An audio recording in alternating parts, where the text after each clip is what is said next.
that one. Yeah. DeAndre Hopkins without a team. And there's a lot of teams that I think you can cross off the list now. Yep. Mm-hmm. And the Browns are one of a few that are on that list. Mm-hmm. What the hell's that mean? I think they just put, I just think, I think it's close to getting done. It's funny. I sent Mike and Anna a text. Ari Maravov? Am I saying that right? Ari Maravov. The Browns have released veteran offensive tackle Joe Haig, clearing $2 more million in cap space. That was reported this morning. That's at interesting. 9:55 a.m. So, I think the reason he's still out there is because his asking price is too high. I know for a fact it's too high. Listen, somebody reached out to me, somebody who's very prominent, said, look, right now it's looking kind of bad because his asking price is he won his money. And he's willing to get He's going to get a big chunk of it from the Cardinals. He's going to get it.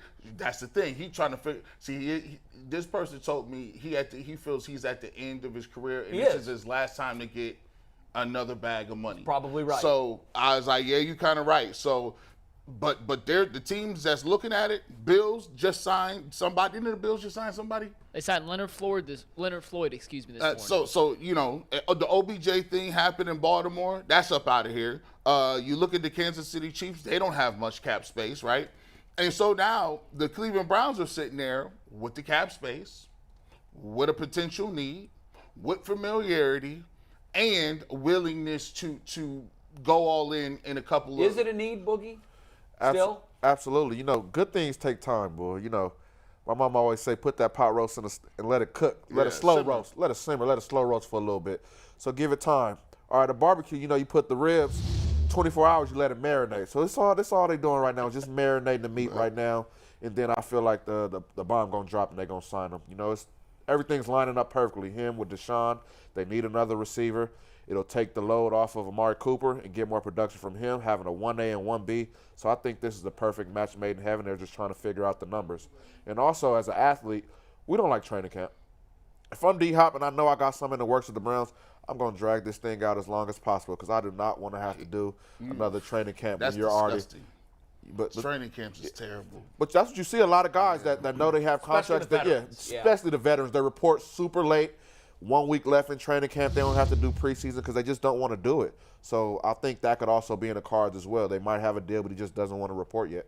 Now, Earl, don't you say DPJ's name. You know they already scolded you. Listen, over the weekend, right, I put out a series of tweets, right? They got him. And the first one was the question that you just posed to us. Yeah. Do you think the Browns, quote unquote, need DeAndre Hopkins? My second tweet, I went on to list the wide receivers in the Browns wide receiver room. Yeah. I said DPJ have reached his ceiling. I didn't say he was a bad wide receiver. I didn't say he wasn't good. I think his ceiling as a 6th-round draft pick is somewhere between 600 and 800 yards a year, 3 or 4 touchdowns. That's serviceable, right? Absolutely. So me saying that, people took that as like I was crazy. Came for him. Like I lost my mind. And I showed up. I don't see it that way. I do think we need him. You can't speak ill of any member of the Cleveland Browns. I will cut your hands off. We do need him. When you look at Amari Cooper and you look at the rest of the wide receiver core, collectively it's a core that has a lot of potential. But outside of Amari Cooper, that's all it is potential. I know what I'm going to get from Amari Cooper. He's a sure thing. I think and I believe that Elijah Moore is good. Yep. I think his best days are ahead of him. I think the DPJ we saw last year is as good as it's going to get. Somewhere between 600 and 800 yards, 3 to 4 touchdowns. Anthony Schwartz, no comment. David Bell, no comment. Marquise Goodwin, serviceable veteran. Jakeem Grant, I don't think he's going to make the team. Cedric Tillman, he's a rookie. If something happened to Amari Cooper, all of a sudden we're looking at this room totally different. Absolutely. Then we have to factor in the relationships, right? I remember talking to Cecil Shorts when I was hosting on The Fan.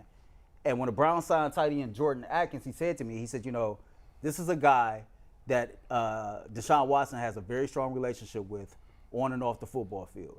It's somebody that he trusts on the football field. Right. We heard Mary Kay Cabot tell us Deshaun Watson had a lot to do with the construction of the quarterback room. We know him and D-Hop has a relationship. I think for D-Hop, and I don't know him, but I think those things matter. The relationships matter. Of course he wants his money, and I think Andrew Berry is going to do whatever he can to get it to him. But I think this is a match made in heaven. I think the Browns was always a serious contender, and the national media tried to put us in the back like we wasn't for real. But I think we were right there in the front running from the begin with. Because, since when is the more the merrier a bad thing? Exactly. Since when is competition and upgrading your receiver room a bad thing? Oh, in this city is a bad thing. But I don't understand that 2 and 2 go together. You want the best results from Deshaun Watson. You want to get your money's worth because you gave him the bag. You backed up the Brinks check for Deshaun Watson. And if you can get a guy that can help him, that he knows and has familiar, blah, blah, blah, that he knows, blah, blah, blah, I don't understand why you wouldn't do that and why. What about the PED issues? Issues with an S, or was that a one-time thing? Well, it's an issue. You get what I'm saying? But, yeah. But he served his suspension for it, right? He did, but I bring it up because it's pretty commonplace to look at 30 as the point where a receiver is no longer getting better. He's not his production isn't likely to go up. Not to say it can't, because there are freaks of nature that have done that. But typically, I think he's 31 this month.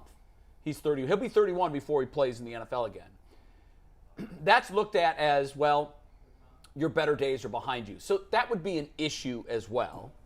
And I'm wondering, the other teams that we think have moved on, the Chiefs, when the Chiefs do something, I usually look at it and say they know something. Because they usually do. Look at their draft picks, and they've got 5th and 6th and 7th round draft picks starting in the Super Bowl. They figure things out. That they've moved on gives me pause. Because they could really use a top-notch wide receiver.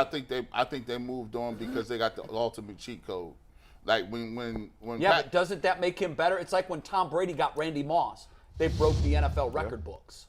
But they didn't win that year. But not saying that they weren't undefeated. Like, when you got Patrick Mahomes and you see what he won in Super Bowl with Juju Smith-Schuster, you feel like, okay, well, we can win with anybody. It got to just make sense for us. Like, it really got to make sense for us to do it. I think when you look at it, I will give you this. I'm not counting on DeAndre Hopkins to have 1,300 yards. Like I said, I believe them days is gone, long gone. But what I can count on is this. All I need is 10 plays. But as a 1B, getting guarded by the second or third best corner on the team, you don't think he can get I want DeAndre Hopkins for 3rd and 7 in Cincinnati in the playoffs. I want DeAndre Hopkins for 3rd and 5 on the goal line against the Bills in the playoffs to get the AFC Championship. You make a difference in those situations. You bring in those guys for that type because I'd rather have Amari Cooper and DeAndre Hopkins over Donovan Peoples-Jones and say David Bell on your. I could get that off. I'll say this: you just talked about the PEDs, right? Yeah. Okay, he gets suspended. He comes back off that suspension. When he played 9 to 10 games, he had 717 yards and 3 touchdowns. Yeah. If he would have played the whole year, he would have had a 1,000-yard season at 30 years old. I think what scares me is the fact that there had to be a bridge he crossed before he went down the road of PEDs. Yeah. And I'm wondering if that bridge is because sometimes you're the first to know. Yeah. And I'm wondering if he went to this bridge down this road. I'm not as quick as I used to be. I'm not the guy I used to be.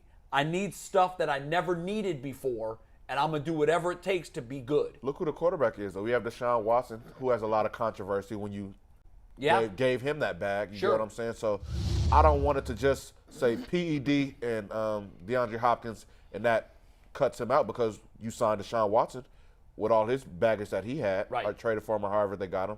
So I don't think it's the PED issue. I really just think that it's the numbers thing that's going to, if it's not Cleveland, it'll be because the numbers don't make sense. And I don't believe it'll be the PED because he did the crime and he served his time already.